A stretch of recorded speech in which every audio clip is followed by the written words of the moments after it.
Man, welcome to F Your Feelings, the greatest podcast to ever exist. I have to tell myself that. Make sure you like, comment, subscribe, share the clips. You know what I'm saying? We out here, man. We got a good episode today. We got Melanie Mary. Hey, everybody. How y'all doing? You go by Melanie Mary? Yeah. I just met Melanie like 2 days ago. She was being very supportive. I was like, you can pull up. No, it's been longer than that. Way longer. We got Brent Taylor. Hey, what's up? What up? What up? I ain't say nothing yet. What up, Jay? Got Brent up in here, man. Me and Brent go back, bro. Yeah. How long you been out here, Brent?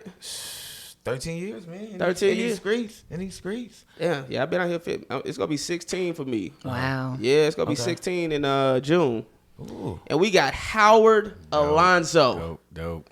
Actor extraordinaire, commercial king. Oh, shit. Howard has done a commercial for every product in the history of products. Over 70 national spots. I don't even want that no more. That's awesome. That's dope, bro. But you know, that's how Lamorne was too, though. Yeah. Lamorne was the same way. Yep. And then, then he got New Girl. Yeah. So, I mean, you going to be doing your shit too, bro. Hey, man, I'm waiting for the door knock. I'm waiting. I'm hungry. I feel like, Brent, your thing so high up. Hold on. Hey, mark this, Lee. I'm just trying to pull this down a little bit. I'm a little taller than your normal guest. I know that. So it's, I'm about to get you might be pillow to sitting sit on. That's cool. It's better like this. Nah, fuck it. I mean, it just is what it is. Whatever, bro. Let me look through the. We can still see your face. Yeah. Oh, never mind. We can still see your face. I thought it was blocking you. See, that one, it'll block your face. Okay. But that one, you straight. Oh. All right, I'm back, Lee. Man. Hey, when the commercials started to pick up for you, Howard? Like when you started really booking. When I found out my baby mama was pregnant, I went into the room unemployed, like, bye y'all, cause I'm getting this. I was hungry.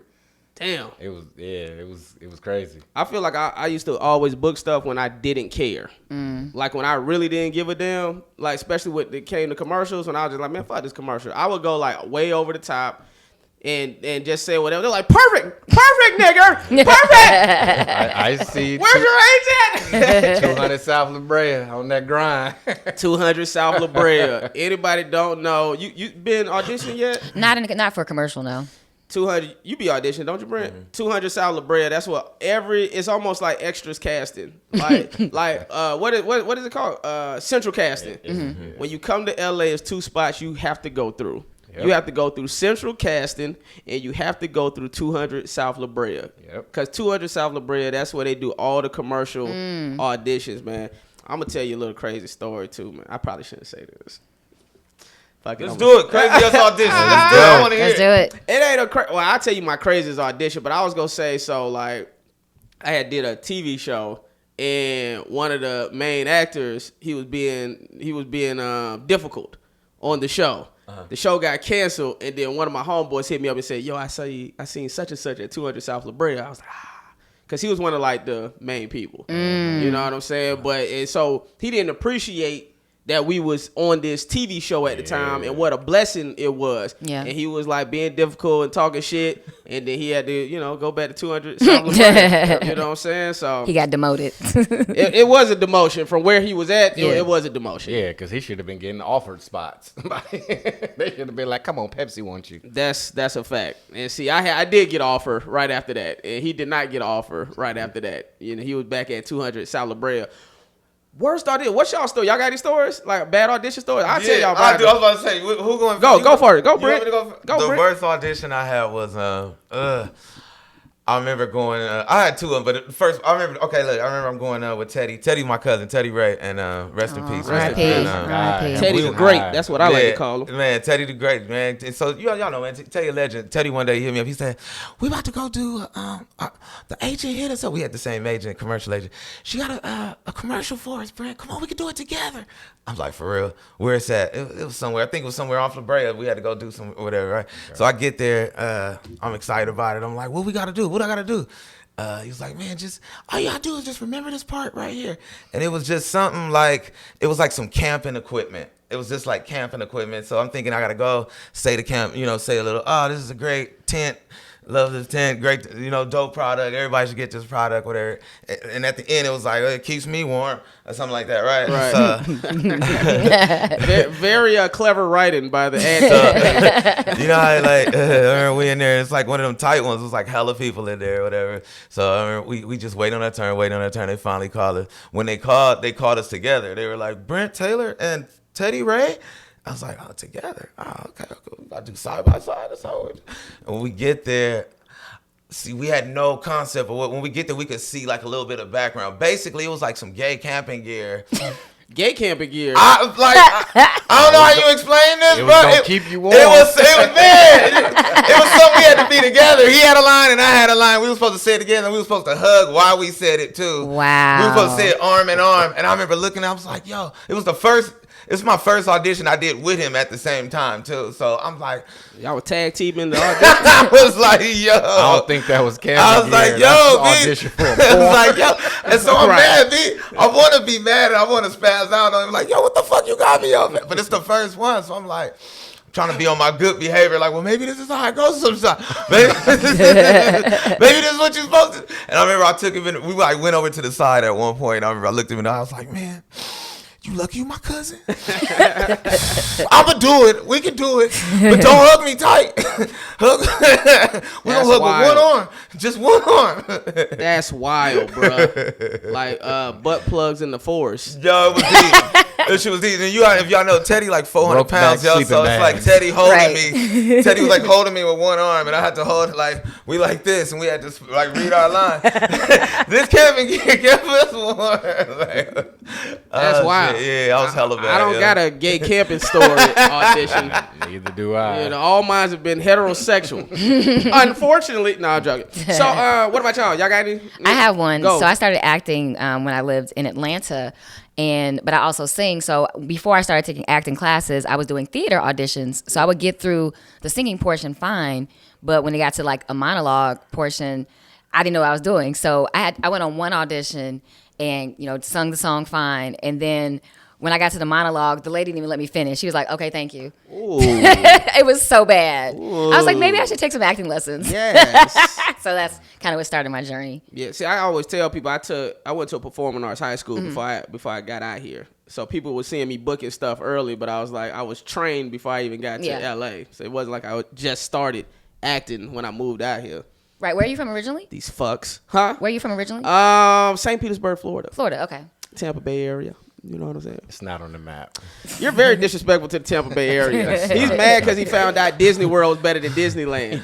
You know what I'm saying? And I'm going to tell you something else that just happened at Disneyland. I meant to send it to you. One of y'all rides caught on fire, too. You saw that shit. You ain't see that? I'm sorry, I didn't see it. Yeah, you saw that shit. Y'all animatronics or whatever caught on fire at Disneyland. You little punk ass amusement park. I was like, hope it's not Space Mountain. You said a ride. You said a ride, and then you switched it to one of the animatronics. So it's like, which one was it? The same. Nah, I know, right? I can't. Now, I got a crazy story.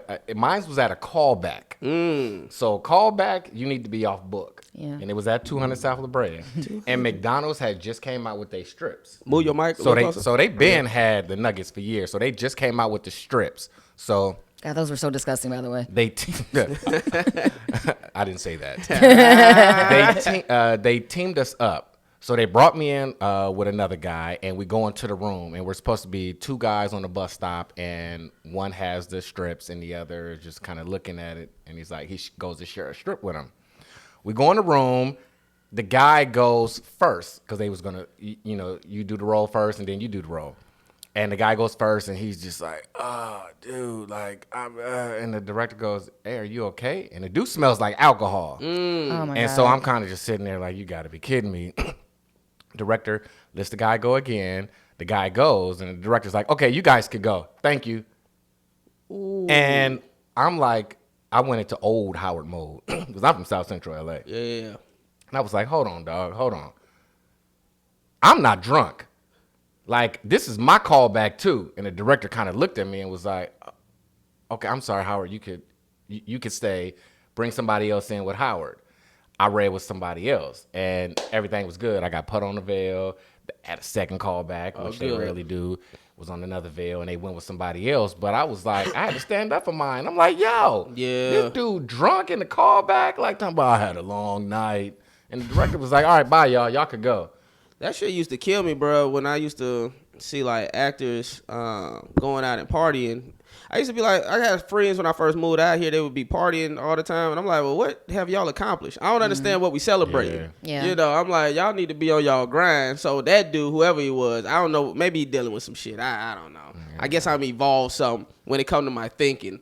But I'm on something like, what were you doing? Like, were you partying last night? Did you get your proper rest? Like, you knew you had this call back, you had a bro. call back. So it's like, be professional, bro. Yeah. People be taking shit for granted. One of mine is, remember the Kia commercials with the gerbils, the dancing hamsters or whatever? Remember them fucking commercials? It was a Kia? Or was it Scion? Scion, whatever it was, but you remember the gerbils and shit with dancing. Yeah. Bruh, I had to do that audition. Were you gerbil number 2? Huh? Were you gerbil number 2? He was yellow gerbil. Let me tell you. That's worse than camping. Bruh. And I had to put on a fucking gerbil outfit. Oh my God. Oh, this will be a clip, Lee. I had to put on that gerbil outfit with the gerbil head, and I had to fucking dance in this hot, sweaty ass costume. And I think they were party rockers in the house tonight, or something like that. It was something like that. Yeah. And then not only that, I low key scraped my forehead in the damn hamster helmet. Shit. Did you dance hard? I did. And I was coming off Stomp the Yard. I was doing step moves. They done knew. Oh, fuck them, man. Had to do it. That's when I realized I gotta get my shit together. When I did that commercial audition, I said, bro, I gotta go book a TV show. I said, cause this is absurd. Yeah. I knew it got bad too. I had did an audition one time, and the casting director, hey, I ain't gonna lie to you, she was attractive. She was bad. Puerto Rican. You know who I'm talking about? All right, man. You ain't about to get me in trouble. 200 Salad Brand. She there. She was. And so, like, she knew who I was. 'Cause I think I had did at least like an MTV show by then or something. And she was like, yeah. She was like, well, can you just do, I don't know. It was something about, I was like, damn, I feel stupid. She looked good. I feel stupid. My ego. I'm like, I feel stupid. And then I'm like, she's giving me notes. I'm like, bitch, I don't need your notes. You know, I do this. You know what I'm saying? So it was a bunch of shit. I was like, I got to get my shit together. But another one I did that was bad, the one that was the most disrespectful, kind of on your tip, was we were supposed to go in. I thought we was going to have a teleprompter because they gave us something to read. But I thought it was going to be a teleprompter when I went inside. And it turns out we were supposed to have it memorized. Oh, my God. And I said, y'all don't got no teleprompter or nothing? Like, nothing written down? She was like, no, we don't. Wow. And please do your shit, you monkey. No, she didn't say that. She didn't say that. But that's what I felt. And so I fucking did it. I fucked up so bad. I said, I'm going to go. She said, yeah, do that. And I fucking peaced out, bro. Yeah, you know. Yeah, bro. That was, I mean, it's tough, man. But I mean, hey, man, you know, we out here. Hey, this what I wanted to ask y'all. Have you ever been on set and seen an actor spaz out? Y'all done been on some good sets if it's taking y'all that long to. I ain't say who the name was. I was almost that actor. Oh, talk about it. South Central. I was in Barcelona. Barcelona. We was filming a Mini Cooper commercial in Barcelona, and I was there for a week and a half. And they didn't at the time they didn't have Red Bull. They didn't actually. I couldn't find an energy drink nowhere. Man, I thought you was about to say hot sauce. No. And we was doing a night shoot, late night. Streets all closed down.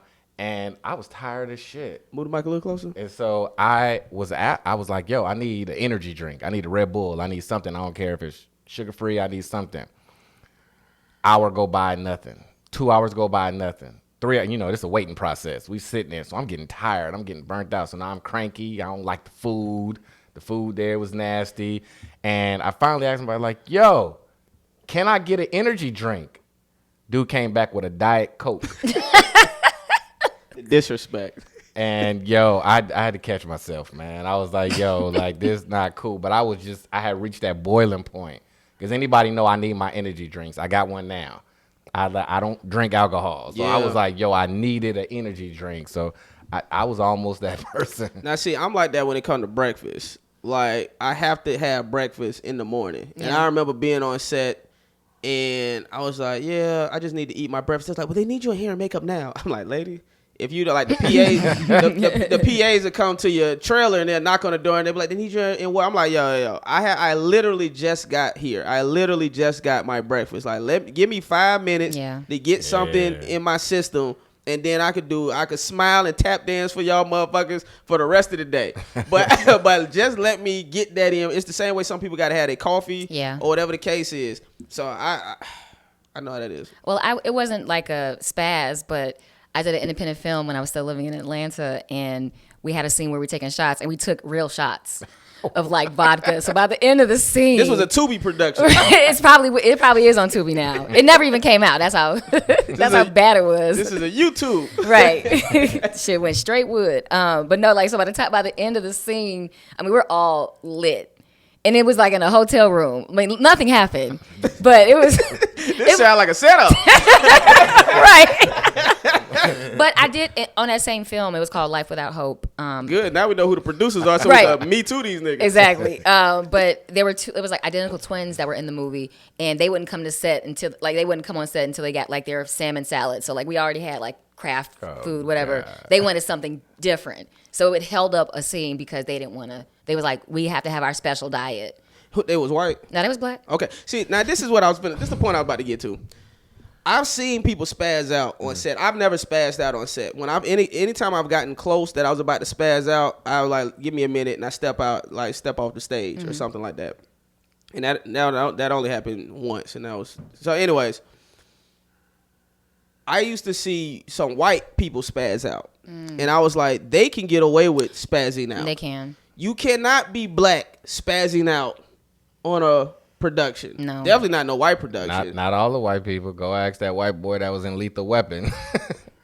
But let me tell you about that. That wasn't his first offense. I know. See, and that's the difference. You see what I'm saying? Our first offense, we're out of here. Yeah, black, like literally blacklisted. Yeah. Blacklisted, you difficult. Go ask what's his name? Jonathan Majors? Yeah. Yeah, he getting canceled. It almost seemed like he was climbing his way out of it. They had boom. But you know what? Let me tell you something too, man, because they don't always be showing everything. So meaning on TMZ, after More Women was about to come out, TMZ posted pictures of his chick out at the club. And now they got video, and she partying at the bar. She partying at the bar, but I feel like that's not being shown everywhere. No one's talking about. That's not in Variety. Right, correct. That's not in Hollywood Report. Wait, she was partying up at the bar after the supposed. After she got 2-piece and choke slam, she went out. Oh, see, I heard about this on the internet. Is there video of him doing this? No, there's no video of the incident. Video of it. No, we just all thinking that he did this, but we ain't nobody seen it. No, it's an allegation. It's an allegation. This man, yeah, that's crazy. They done took him out of Creed now. They done photoshopped another dude on Creed now. It's his shoulders. It was a dude from Snowfall. He was fighting Michael B. Jordan. He getting all his roles. So hilarious. I ain't no proof. Damson. What's his name? Idris. He cleaning up right now. He cleaning up. Between him, I said him. It's really him. But at first I was gonna say it was John David Washington, Denzel Washington's son. Yeah. But Damson done came in. You need an accent. John David sound like his daddy, and he sound like Idris. Yeah, bro. That's what I realized. I was like, we don't have the luxury to just be spazzing out on set because we gonna get labeled difficult, and they gonna say, y'all, you gotta go. They'll replace. Man, I told them all the time. Little thug. Yeah. You're a thug right away. You're a thug. Right away. Everybody replaceable. Yep. Yeah. What you about to say, Brent? I was going to say something, but it's really not cool. Fuck. Go for it.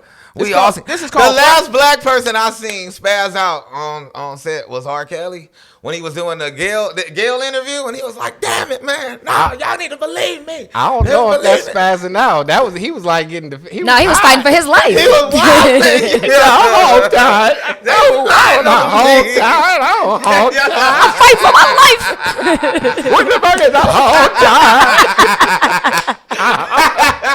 Well, how old are we talking? 19. knocking over audio. Right. She was wild. And she was just chilling like Robert.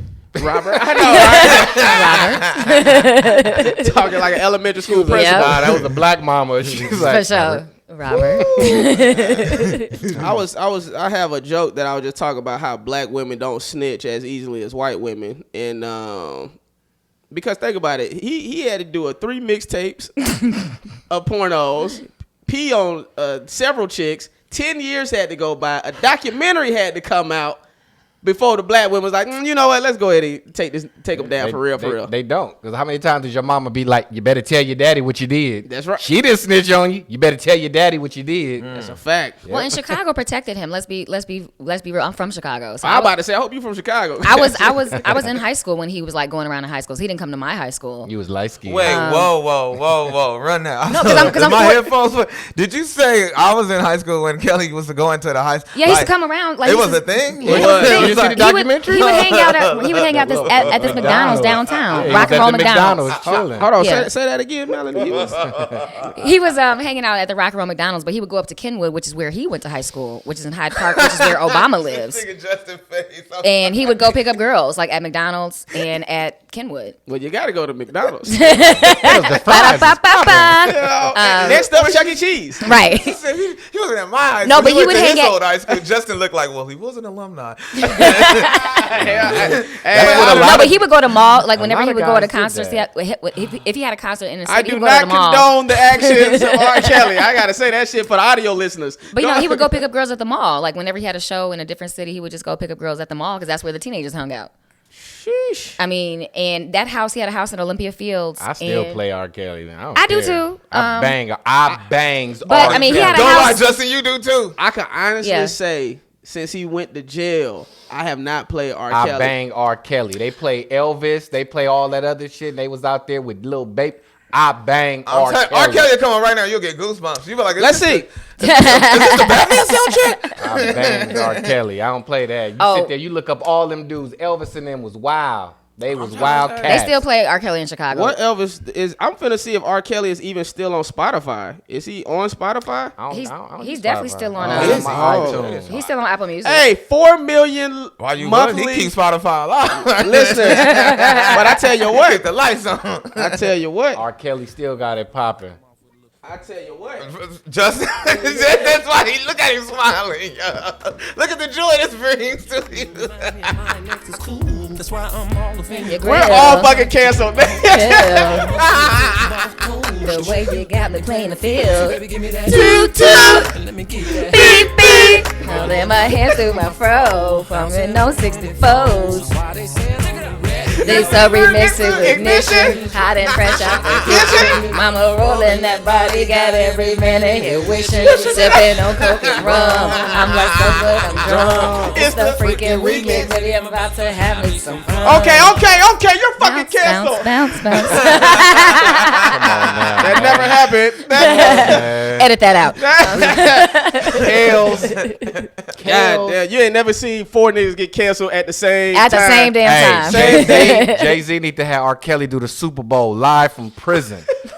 Everybody Well, it'll watch be the best of both worlds. Say they won't watch it. That shit would be Say they won't watch It it. would be slapping. I think if R. Kelly did the Super Bowl, I think half the nation would tune out, bro. I'm gonna tell you right now. I guarantee you, in the whole black world that made versus big, if R. Kelly did a versus live from prison with somebody else, it'll break records. Oh, live from. Oh, you said Great. you said a versus or a versus Super Bowl Yeah, I'm about to say that's performance? No, I'm different. saying the Super Bowl. I said live from prison, but if he do a versus, in prison? come on now. With the Who would it be? Trey Songz? Hell no, Trey ain't on Avant? that level. I mean, Gotta have like- somebody Chris that's Brown. on that At least Chris level. Brown. who on his level Usher. though? Ain't nobody on It that got level. that's why it got to be Stevie somebody Wonder? big. It got to be somebody big. If you got to pull out the guns and say Usher, like it got to be somebody with some hits. All I can think of, the only people I can think of is Usher and Chris Brown. Yeah. That's it. I can't think of nobody else. People don't be respecting Chris Brown catalog. Chris Brown got the baddest catalog in the game. Chris Brown got bangers. I love Y'all it. forget R. Kelly wrote Michael Jackson songs and like You he got are catalog. not alone. Yo, he got some shit that make you cry. Well, he did some shit that made others cry. Right. Hello. He also did B2K. Bum bum bum. That's right. And he got hits, bro. He made a hit for Nick Cannon. Yo. Like, I'm a gigolo. Name it. Got so many hoes. Hey, Like- people don't know Nick Cannon be making a lot of his beats though. Nick out here. yeah. He also beating them guts. Right. Can't even name all 12 of his kids. He left out the all black That one. man said Hilarious. none of his kids have been together. I know. What y'all think of that? He That's, don't want him kind around. of. I mean, that's. Hey, I ain't been with all He my said- siblings, so I can't talk shit. My daddy had a good kid. But he said it sounded like he was saying that off of like to make sure he keep peace amongst the other women. Yeah. Because it's really, I think the other ladies might have issues. It ain't the kids. They mad, but they knew what they signed up for. Come on now. I feel that way. He also said this too, I believe. Like he says, like I would rather go to them, not them like having to wait, like not the other way around. But they where knew what like, they signed up like, for. The only woman that should be mad is Mariah Carey. She didn't sign up for this. All them other ones signed up for it. Yeah, they knew what was going on. Yeah. You think Mariah salty? I mean, nah, not with that settlement she got from her ex-fiance. Yeah, she like a like 500 million up Yeah, or something. she- Because he was a billionaire, right? Yeah, she big. They said would she make like just like 10 million a year off of that Christmas song? Yeah. It's like, yo, like she good. Damn. I still ain't hit 10 million yet. One day. I ain't hit 10 million views. I did just have a video on Facebook that did like 14 million. But hey, speaking of, well, you said that he had the all black. That's what I wanted to ask you about. Do you feel like being a light skinned woman in comedy, do you feel like it's a benefit? Has it hurt you or hindered you? I think both. Yeah. Because I'm from Chicago, but I started comedy here. And so last year I was gone for like 4 months because I was taking care of my mom. She has lung cancer. So I went back home to like get her through chemo and everything. And while I was there, I went up in Chicago. So Riddles, this place called Francis, which is like notoriously rough. Like think of just an all black crowd on the South Side that's like very like drunk, boisterous. But Riddles is like the classic club. Jokes and Oaks is no longer there. And also did the Laugh Factory in Chicago while I was there. And I just found, number one, the open mics are free. And then at open mics, I got booked for shows that I got paid for. Because you're light skinned? No, because I'm funny. I'm asking. No, though, but I'm saying, yeah. but at the top of every set, I had to explain that I was black. Oh. Yeah, gotcha. because like I'm in rooms where people are like, I got that same problem. I'm in rooms where because I say the N word, and so it's like, and it may slip out because I'm black, but I have to like give the disclaimer first. So Right. and then also I ain't buying it. right, and then No, she got black features now. right, Yeah. but then like. I want to see your ancestry. And I mean, just and not so like the men, but like the women are just like, Yeah. bitch, make me like every night I had to prove I was black and prove I was funny. It's like, bitch, make me laugh, because you're attractive is like they don't think you're gonna be funny because they think you're gonna just coast off your looks. Right. And I'm like, no, I'm actually funny. Yeah, because I was wondering about that. Like, how difficult is it for, like you just brought up a great point about, because I seen women can already feel a certain type of way when it comes to an attractive woman. Mm-hmm. And then a light-skinned attractive woman that they don't know if you black or white, because black women don't really fuck with white women like that. No, Yeah. we don't. Yeah. Hey, I ain't making shit up. We don't. These are facts, And so I could only imagine kind of the difficulties that you be dealing with. Well, and also like just getting, like, so coming back here, because did you start comedy here? I did. Okay, so. And you're out of that open mic phase. You're more in the feature headlining stage. I don't know where you are, but Yeah, I'm dead. No, it's both. Right, both. It depends on who it is. Exactly. I headline my own shows, but if Yeah. it's somebody like Afion Crockett or somebody, then you'll I feature for them. Yeah. So like you're out of this open mic. So I'm still in that like early stage because I started in 18, but like if I'm gonna be honest, I really got serious in 2021. Oh, gotcha. So like it's been but like when I actually got serious, I got like one of those comedy cube specials that they were giving everybody. I don't know if you saw it. Like they were doing these specials, and then also I got in a festival in New York, the Black Women in Comedy Laugh Festival. So like when I actually started doing it, doors started to open. But then I come back here and it's like I'm trying to get on people's shows, and they're like, oh, like give me excuses, or like I gotta come to your show first and then maybe you'll book me the next time. And a lot of bookings I get are either from people that I already knew, like people I was in acting class with, or people I took a comedy class with, or like, so I mean, it's just been hard getting stage time here. Oh, gotcha. Yeah. I do. You feel like that? You have any difficulties getting stage time out here at quality venues? My bad. Is it because I'm dark skinned? I'm sorry. I was looking. Is that what they doing? Hilarious. No, I'm just saying in general. In general, nah. Not really, man. I mean, I think at this point, I'm kind of like, I feel like I can get any show I want to. I mean, at this point, I've been working a little minute right now, and I don't know. It's a little different now after a while. I guess when I first started, yeah, it was a grind to get in. You trying to, you got to make your name. You got to prove yourself just to get into every one of these clubs, just to even get. Well, how can I tell you who I am if you don't let me up? Exactly. That's how I feel. That's my frustration right now. So I get it. I get it when you're a younger comic. Yeah. I guess when you get, just doing it more and just having more stuff under your belt, it become a little different. You have more leverage and stuff, and things just kind of speak for itself, and you can move comfortably, I guess, and do things. Yeah, But how long have you been doing it? 13 years. Well, yeah, now. then it's like so- this is so far in the, like, I've been practicing law for 13 years, so like I can go to court and pick up a file in 30 minutes to be ready. But like comedy, I haven't done it long enough. So like you put in your 10,000 hours, then you're gonna break through. But I'm still in the building stages and the proving myself stage. I would say, it's a real fight. For you always got a lot of young comics, especially in LA and Hollywood. A veteran once told me when I first started, he said, man, being a comic in LA is like trying to do WrestleMania when Hulk Hogan was doing wrestling. Like, it's like, you gotta realize you got those Survivor Series back in the day, them pay-per-view things when all the wrestlers would get together and it'd be like 50 wrestlers, Royal Rumble, and they all get in there and they all wrestling together. Now you good, Justin good, Howard good, we all pros, whatever, everybody that. Until Dave Chappelle gets here and throws you out. Exactly.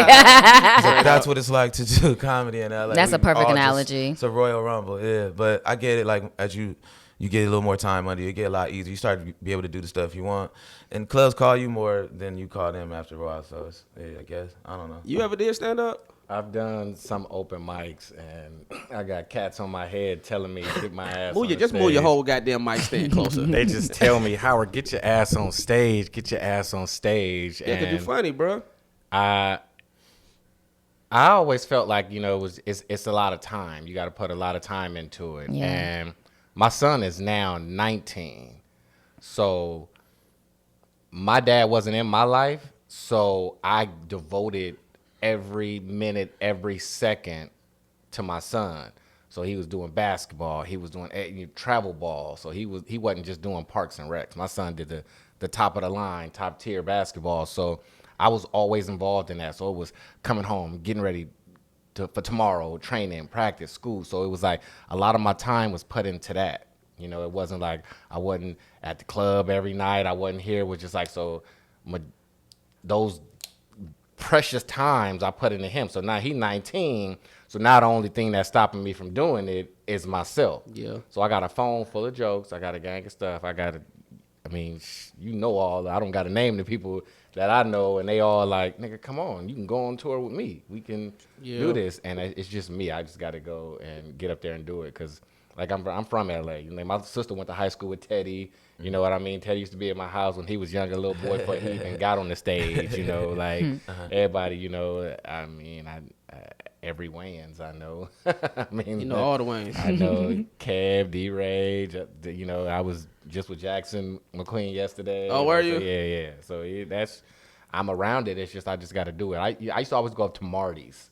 I remember Marty's. So I used to always go there, but I ain't never stayed there and dealt with that Marty shit that was going on in the back room. Shout out to Marty's, man. You know what I'm saying? Marty's was the spot. I miss Marty's. Yeah. Marty's was amazing, man. Marty's was amazing. You know about Marty's. Marty's was popping. Marty's If was you could wild. get a laugh at Marty's, you get a laugh anyway. Yeah, for real, dude.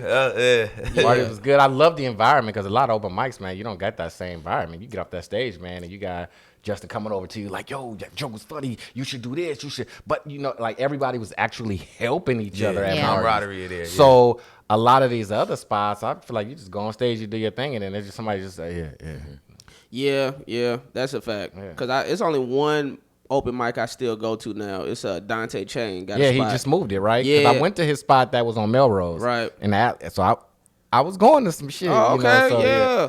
I like that he moved it to the Valley because it's closer. It's easier for me to get to. Yeah. Than me having to drive into Hollywood. Yeah. But Jeremy Scipio been doing a mic too, off and on Tuesdays at Amsterdam Cafe. yeah, we used to do Amsterdam too.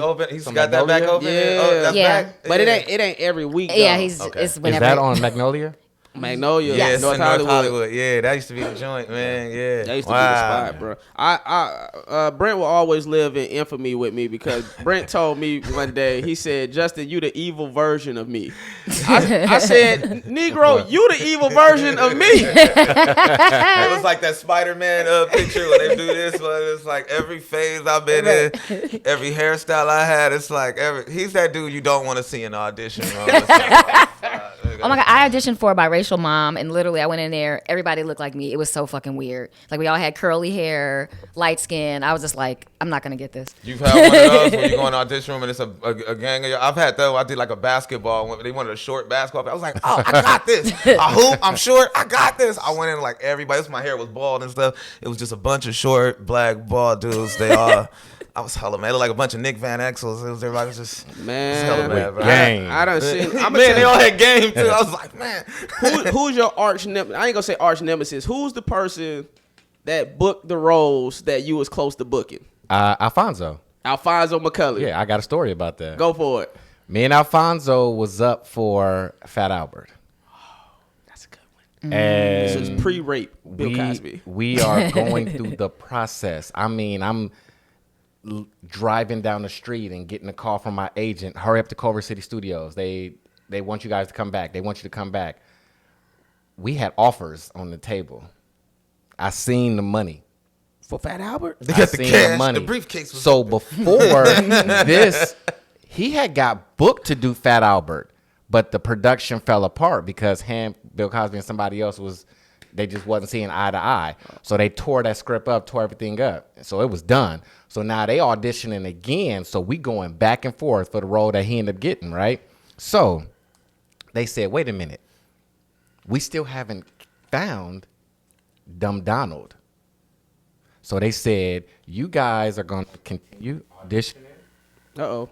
What we do? Yeah, there we go. Continue auditioning for your role, but we want you guys to also do Dumb Donald. So we like, bet. Whoever do good with Dumb Donald, getting Dumb Donald, the other one's going to get cool. So we go and we do it. I bet. I got an appointment for headshots. Okay. I go get a haircut. All right. Looking good. They call us back. I walk in the room. They say, what did you do to your hair? Oh, no. I was like, I had headshots. Congratulations, Alfonso. You got the role. Damn. They say that in front of you? No, but that's and then I'm like, okay, well, cool. Can I get Dumb Donald because he got a beanie on? Right, he You got a don't see hat. nothing. Right. Yeah, my buddy Marcus Houston. Shout out to Marcus Houston. Shout out to Mark. He had a nice friend relationship with the casting director. See, now I see why he got it, because him and Cosby got something similar. Yeah. They got it. No. Wow. And so fucking around. I was right there. I was right there. That was one. But there's more. Columbus Short. Oh, Columbus Short. I did Stomp the Yard. I was on a TV show for 3 seasons called 8 Simple Rules. Yeah. The creator of the show, Tom Shady, directed and wrote like Liar Liar, Bruce Almighty, Nutty Professor, Patch Adams, Office over at Universal Studios. I used to always go see him and then go do the theme park. One day we on set, he's writing a movie called Accepted. Yep. And he's like, yo, I got this role for you. College movie. Yeah, all of us. The whole cast, 8 Simple Rules. I got a role for all y'all. Howard, you got this baseball player. I'm like, all right, cool. I don't play baseball. What do you play? I said, I play football. He's a football player. Boom, boom, boom, boom, boom. We doing the auditions. Everything is good. We get booked. He gets told he has to do the sequel to Bruce Almighty, which is Evan Almighty. So he gets pulled off of it to direct that. They hire a new director. Bigger he movie. Does his old, I don't want to cast these people. I want to do my own casting, and gave it to Columbus. Wow. God damn it, man. Yeah. God damn it. Y'all got, I know mine. It's brutal. Mine is Lamorne Morris. Ooh, Lamorne done got me out Don't of say New Girl. New Girl. That was Damon. Let me tell you the story. Damon did the pilot. Damon did the pilot. So think about this. Lamorne auditioned for New Girl when Damon was doing it also. Yeah. Mm-hmm. Damon booked it. Okay. Damon shot the pilot. Damon was on another show called Happy Endings. Yeah. So that got picked up. So Damon couldn't do. They had first bid on him. They had first, yeah. So he was in first position. So Damon couldn't do New Girl. So they opened up a new round of auditions. Yep. Right? They made Lamorne come back in and audition for the new round of auditions. I was off filming a little movie called 21 Jump Street. And I'm in my hotel room, get a call. They're like, yo, we want you to audition for New Girl. This okay, cool, right? So I'm auditioning in my hotel room for New Girl. The people was like, oh, we love him. We love him. Soon, and just so happened it was like the last day of filming or something. 2 days, they was like, soon as he lands, we need him to come to the casting office. So literally like the next day, I land in LA, go to the casting office, audition for New Girl. They was like, oh my God, he's incredible. Just like, bring him back. Then I had to do another callback. Then I had to read with the cast. So I'm reading with Zooey Deschanel, right? I'm reading with Max, and I'm reading with Jake Johnson. Have a great audition, right? And I'm throwing out some improv and everything. Oh my God, he's incredible. Where did he come from, right? Jonah Hill even put in a word for me because he found that I was getting further along in the process. Jake Johnson played the principal in 21 Jump Street. So when I get punched in 21 Jump Street and I say, you punched me because I'm gay, it cuts right to Jake Johnson, who was on New Girl, said, you can't punch a gay black kid, you know. Like, it cuts right to him. So that's how that we was all connected. So Jonah Hill doesn't even put in the word for him. I'm like, oh, okay. So then it was the final testing. Testing, anybody don't know, testing is the last audition. That's when you get your contract. They tell you how much you gonna be making. You know, at least it's gonna be at least 25,000 an episode, at least. And I'm talking about that's the very minimum, right? And I think probably my shit was around that because I wasn't on no shit. So you do that. It was like, okay, it's just between you. It was literally just between me and Lamorne Morris, right? Just us. They said, hey, before you go in, there was like absolutely no improv. They said, you can't do no improv. You have to stick to the script. I said, all right, cool. I go in. I have a great audition. They laughing. Oh, my God, this Negro, where is he? Where did he come from? Oh, my God, he's great. Right? Lamorne goes in after me. I hear, oh, laughter. Oh, no. I said, what the fuck? I said, what the fuck is going on in there? So I go and listen to the door like a goddamn toddler. I'm listening to the door. Improving. He improving. All improv. Killing. Oh, I said, this nigga improving. They told me not to improv. He come out, he's slapping thighs with niggas. All type of shit. And I'm like, oh, now remember, he auditioned before me all the way back with Damon. That was his 10th audition. That was like my 3rd or 4th audition. So they was already familiar with him. He did the improv. So after he booked it, because he definitely booked it, you know, the rest is history. He became rich. I became rich.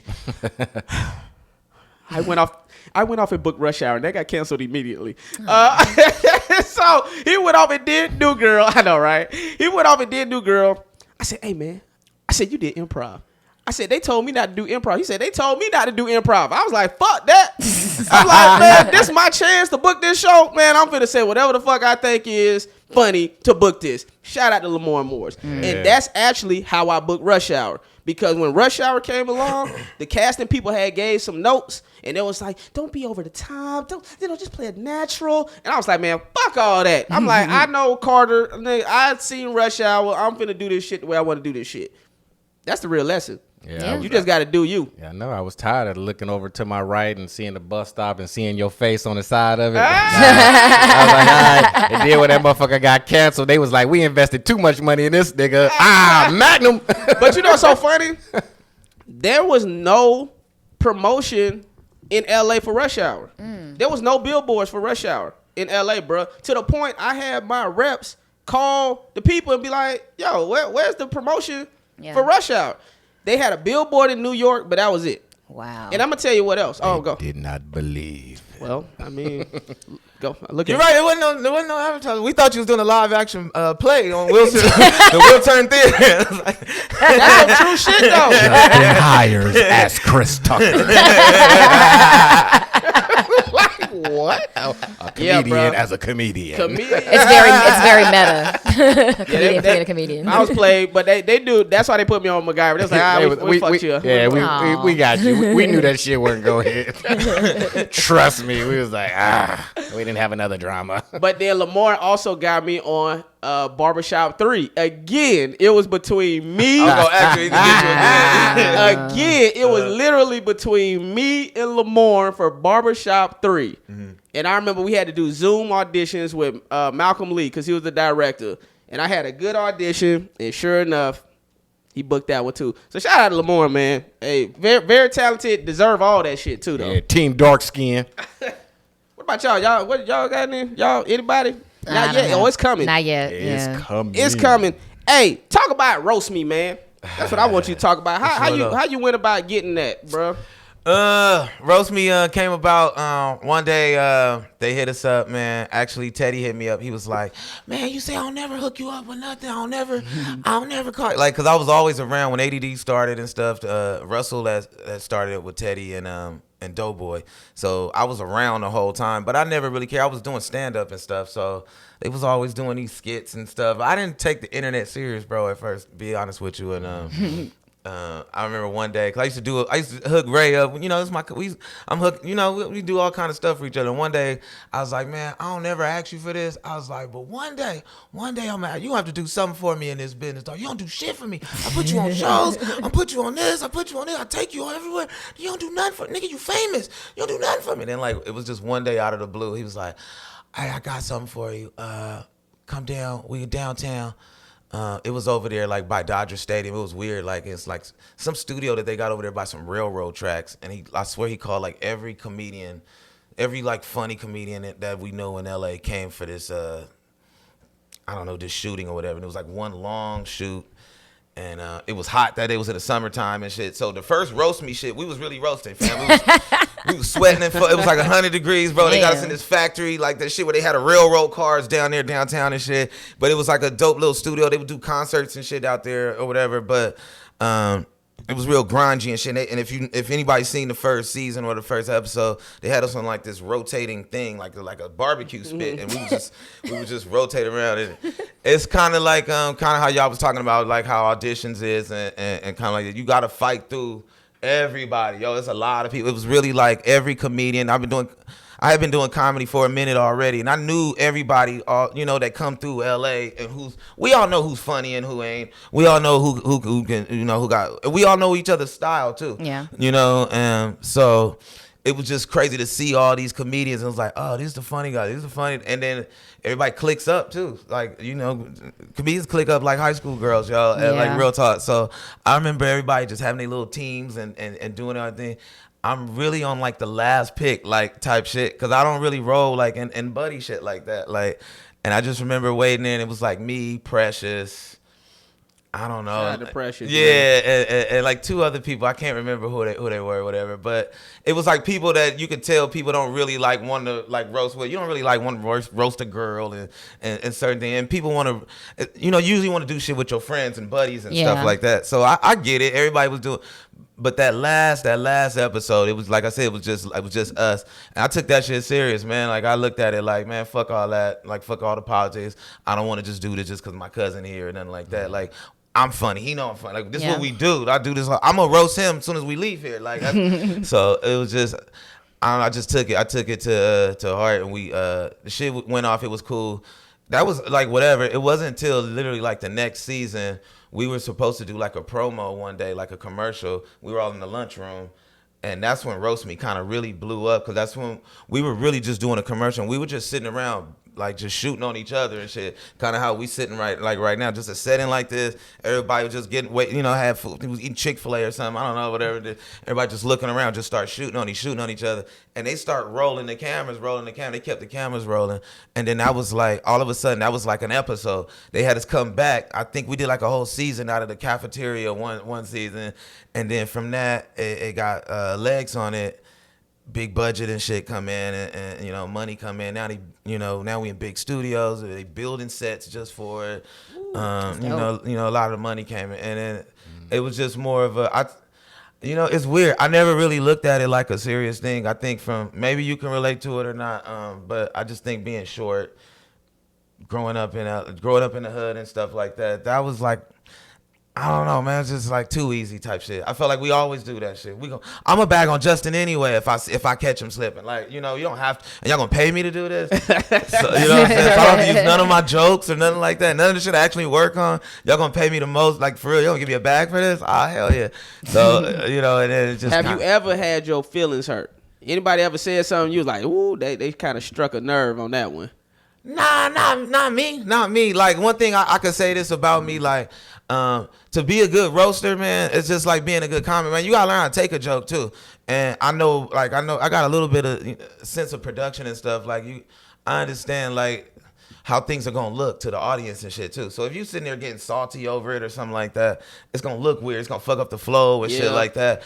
And I like comedy. If you hit me with a good joke, I'll laugh about it. That's one of my weaknesses. If you hit me with a real good joke, I like comedy too much. I'm gonna laugh at it with you. You know what I'm saying? I'm gonna shoot back. You still gotta wait. I'm gonna still hit you too. But I love comedy, so no, I never really. Well, have you ever seen anybody get offended? Yeah. Now that's a different one. Yeah, I've seen. Okay, yeah, I'll give y'all some behind the scenes. It has happened to the point where it's happened to a point where one time, fuck it, I'll tell it. He gonna get mad at me, but he'll be all right. Fuck your feelings. Only one time did somebody there was like something was an altercation. It was like fight worthy. We talking words fight, okay? We ain't never had to do this. The cold part, we had went years and there was never even no rules to this. They never had to sit us down and like, this is the rules. There's no HR and like that. Everybody just kind of just knew you know what I'm saying? We just kind of knew whatever, yo. Like, if you notice, we never do mama jokes. We never do certain little things, you know what I'm saying? You don't have to say, it's just not spoken. Anyway, we film and fuck it. Boo gets mad. Boo came in and he was like, I just remember he was shooting on it. It was funny in the green room. He was shooting on us. Boo Capone? Yeah, Boo Capone. Shout out to my brother. Man. I'll tell you all the time. We love Boo, man. We love you, Boo. Yeah. Boo was clowning. See, everybody think it start when the cameras roll. Nah, this shit start when we see each other. Yeah. The jokes fly. I don't give a fuck how many jokes you wrote. I mean, you can be writing jokes on me for a year. I'm going to fire your ass up from the car. When I see you got the car, I'm going to make you talk to me. Like, it's going to, whatever jokes you wrote, you're not going to say them by the time the jokes come up. Dog, we've been firing you for 45 minutes and you can't hide from us. We'll come grab you. Like, come on. Like, it's deep, yo. So, man, Boo was on fire, just killing. We think everything was great. Everything was cool. Everything was great. The thing was, this Boo used to always get mad. He's like, why are you always sending me to detention, man? I said, dog, you kind of like it's a gag. You old, bro. And everybody they don't even know you like that yet. They all friends and shit, bro. You old. So everything you come in, they going to try to shoot on you. They going to try to shit on you like it's some old shit, fam. Don't worry about it. The crowd loves you. We getting paid the same rate. We don't get paid more. Like, there's no winner, dog. Like, it ain't like it's a grand prize and nothing like that. We getting the same rate. Who cares if you go to detention or not, man? Boo took it real personal, real serious. Man, fuck all that, Brent. Fuck all that. They keep sending me to detention. Nah, fuck that. It's personal. So, like, he came in ready to go. He was firing everybody up for about an hour. The cameras are rolling now. Everything is going good. He killing. He had one bad joke. One bad joke. And they were like, all right, Boo, time to go to detention. He didn't see that this was a callback. Y'all like, you don't get it, dog. They was like, come on, Boo. This nigga Boo got up. He's like, fuck that. Nah, fuck that. I ain't going nowhere. Fuck that. And fuck you. And fuck it. And he like literally kind of like got up. Like, damn. Like was like cussing who was hosting at the time? Brandon is hosted. Okay. Brandon, shout out to V. Lou. So V. Lou, y'all know V. Lou. Shout out to Brandon. V. Lou from the A, man. So V, he's like, Boo, just chill. Now we all love Boo. Understand? Nobody's scared and thinking of it like this. We all dying laughing. I don't think the whole time nobody even took the threat seriously, fam. He was mad. Nobody else was. He was like, fuck this. And V. Lewis was like, yo, come on, yo, chill. We gotta chill. Somebody just get Boo to just chill. Fuck you, Brandon Lewis. Fuck this. And it was just, dog. So check this out. So it was like, all right, cut, y'all. Hold on, cut. Just calm down. Everybody's dying laughing. Boo to us, like when we first started, everybody was like 20 and 30. And Boo was started in his 60s. So like it was like your grandfather going in, but ain't no other grandfathers to take face with him. Yo. So we like, man, he's old school tripping right now. Yeah. So like he was wild, dude. But this is the funniest part. He was like, fuck this. We're gonna go outside. Let's go outside.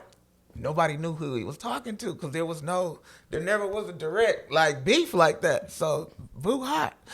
So we tried to resume and all this shit. It wasn't the same. Everybody was like, fuck this. Where's Boo? Let's get Boo. Where's Boo?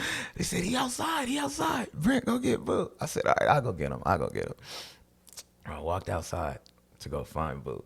Boo had went and came around the corner. He said, I got my boys now, Brent. Y'all in trouble now. I got some bloods with me. I looked behind. It was two of the oldest bloods I ever. They was older than Boo.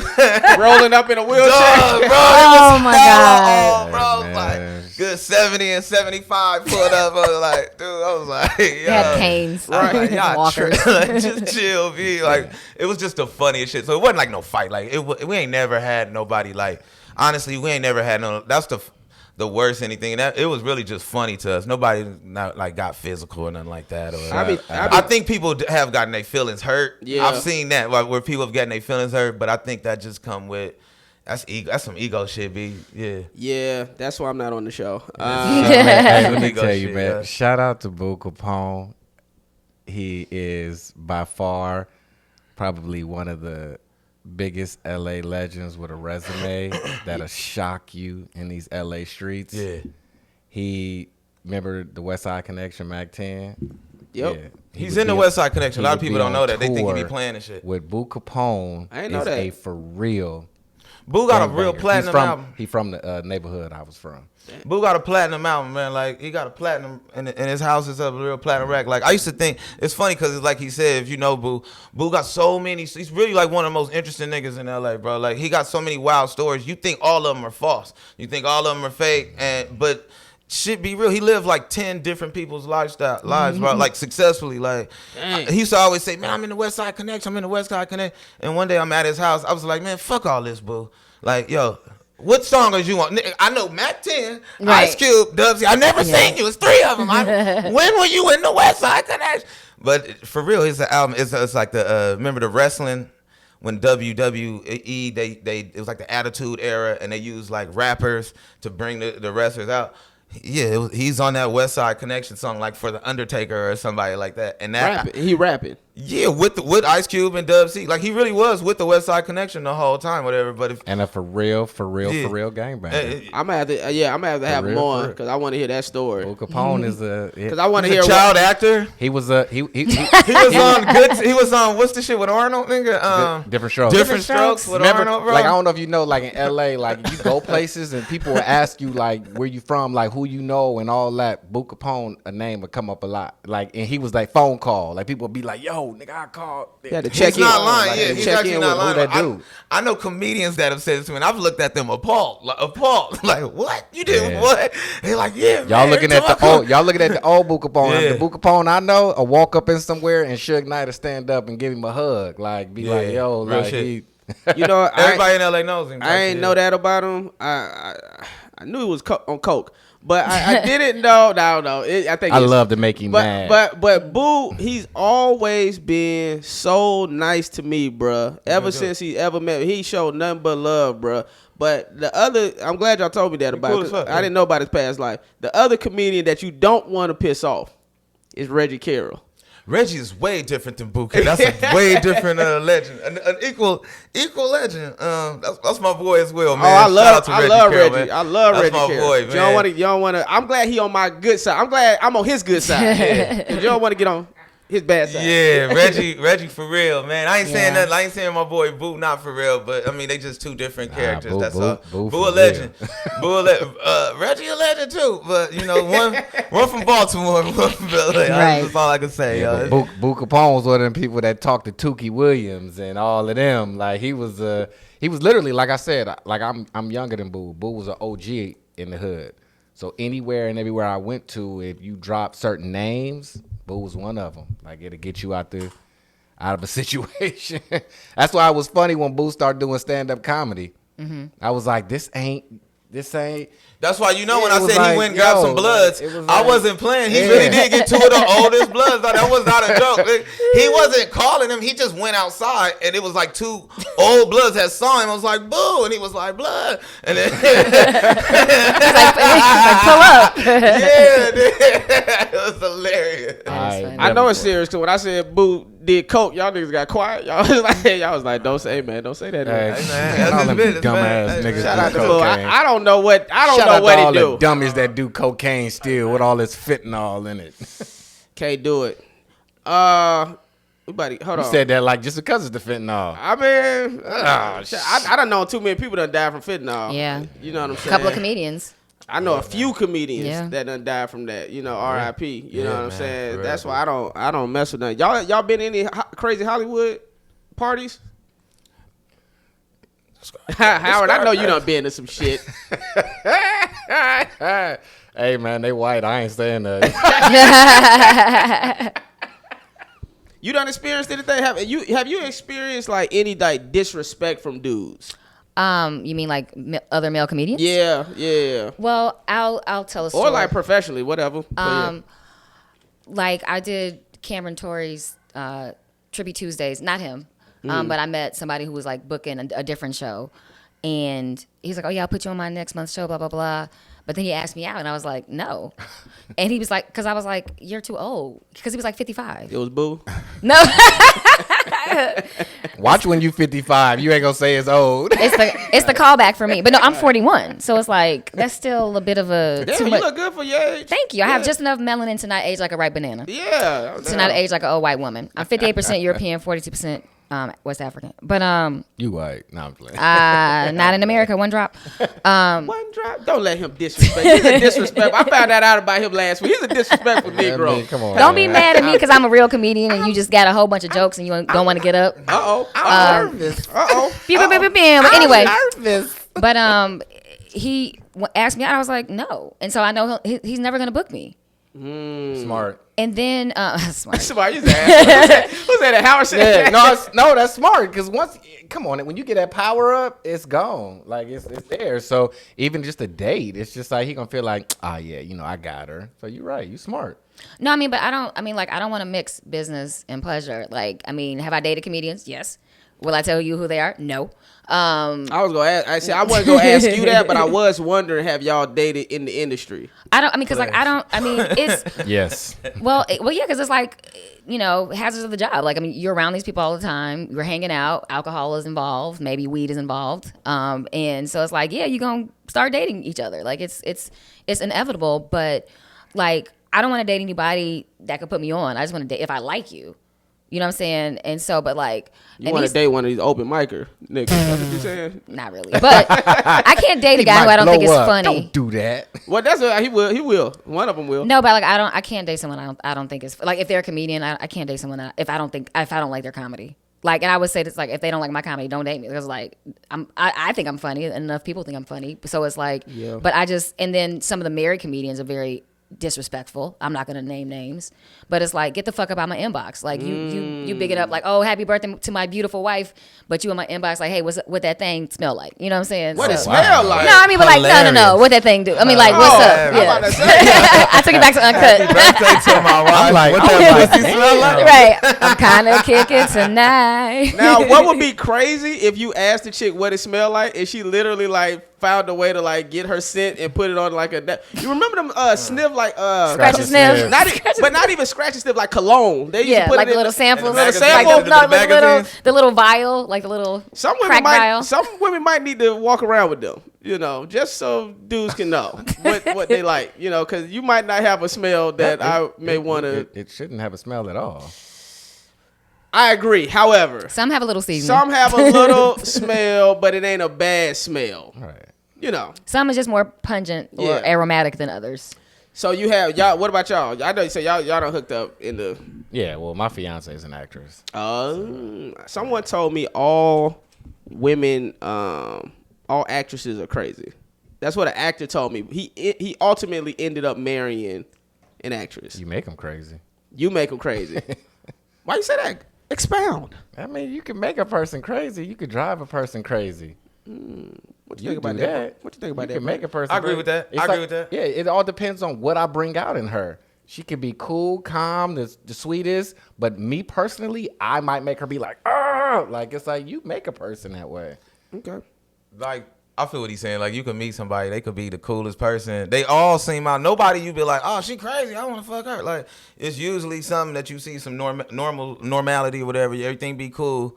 And then something happen and you be like, she does something that's crazy. But when you think about it, she's doing something that's crazy because you did something to make her act in a way that she can't just sit still with this. Dog, you really did something. Like, you got to think about it from her point of view. She probably the coolest. Like, she probably the coolest person. Like, nothing about her say nothing. Right, but she you done probably put got an ex. That's like, nope. What if, you think about the stuff we be putting girls through and stuff, dog, look what you done put her through, nigga. Yeah. You think she just gonna really just walk away and go to Carl Jr. and have a milkshake and just leave you alone? Like, all right, he fucked up. Some of them want that get back, my nigga. And when they in the act of getting back, you be like, this bitch is crazy. Nah, nigga, you put some. So this is what I've learned from y'all too.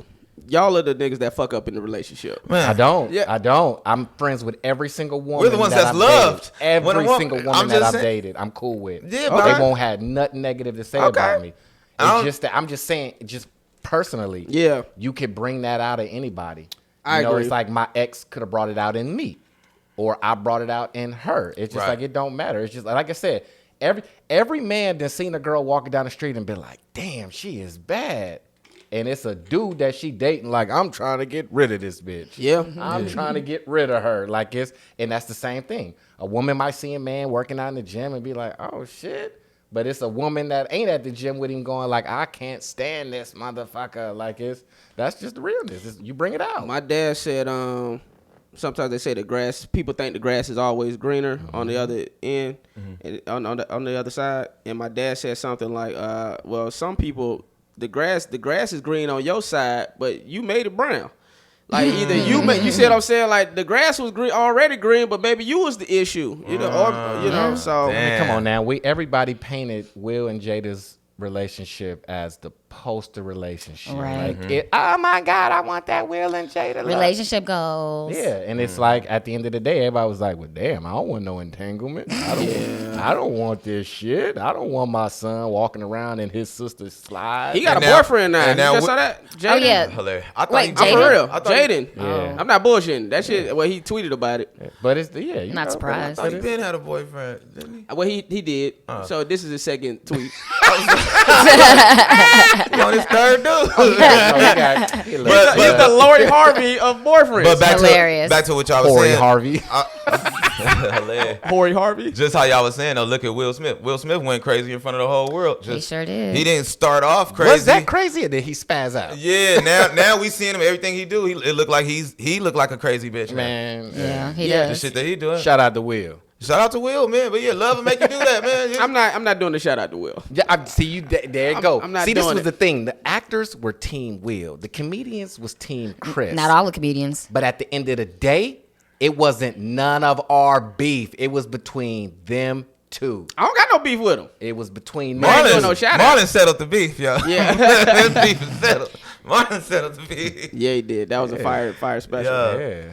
Shout out to Marlon. Shout out to Marlon, man. I Hey, love man, Marlon. what y'all got? Y'all got what y'all socials? What y'all got coming up? If anything, let me know. Well, you can follow me on Instagram and Twitter, YouTube also, The Melanie Mary, TheMelannie Mary, The Melanie Mary.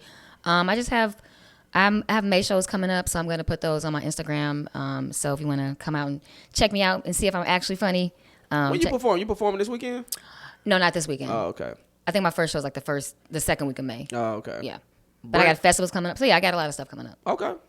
Follow me on YouTube, Caffeine and All Deaf. Brent Taylor, comedian, man. You can find me on all your social media stuff. Yeah, just keep watching, man. Keep watching. I got some stuff. It's out now. Just check it out. Brent funny, y'all. Y'all make sure y'all check out Brent, man. Thanks, y'all. They both funny. I'm Howard Alonzo on every imaginary thing you can imagine. I got a #1 movie right now on Tubi. Shout out to Tubi. It ain't one of them wild ones. Starring Marcus Houston, Casper. What's the name of it again? It's called No Way Out. Okay. Got a new commercial coming out with Jennifer Gardner. Oh, dope. I did, and then Howard be working. I did next year I'm gonna got a nice small little role on a Robert Downey Jr. new HBO show called The Sympathizer. So just grinding, man, and just and I get married August 8th. Okay, so I congratulations. get to annoy a woman Congrats, man. forever. Hey, well, we say it's forever. Ever. She told me it's forever. See, maybe I brought the crazy out in her Puerto Rican ass. Hey, man, make sure you like, comment, subscribe, man. Share the links. Yeah, man, if you've been offended by anything, shout out to y'all. Appreciate y'all for coming through. Great episode. And if anybody has been offended by anything that we said today, just remember one thing. Fuck your feelings. We out.